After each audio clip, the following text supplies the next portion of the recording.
Andito nga tayo guys sa A&A para kunin ang mahiwagang sasakyan. Dahil ako'y nautusan, ako'y medyo nahirapan dyan kasi marami nakapark na sasakyan. Mabuti na lang merong mabait at tayo pinagbigyan. Andito nga pala ako sa kahabaan ng San Pedro. At sa araw na to guys, maghahatid ako ng 5 donation box. Sana pag nakita nito mag-donate kayo. Bago ang lahat, dinaanan ko muna yung tarpaulin sa nano siya para ipangbalot natin doon sa mystery box na ating deliver sa 5 station. Pumasok na nga ako dyan.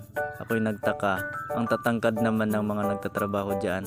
Bakit kaya nano shop ang pangalan ng shop nila? Tingin nyo guys, bakit? Ayan na nga guys, nandito na tayo sa opisina.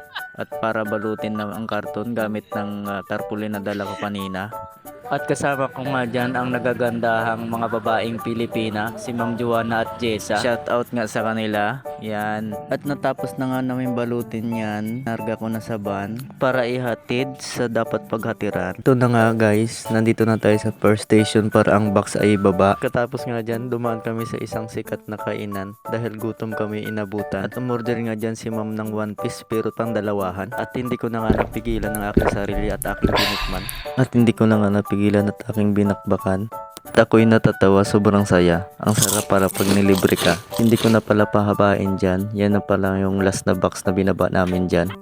At pagkatapos nga niyan, binalik ko na ang van. Nakabalik na nga ako sa aking mahiwagang sasakyan. At hindi man lang ako pinawisan. At sa ilang oras lang binigyan tayo ng 500. Maraming salamat sa supporter ko dyan. Bye bye, paalam.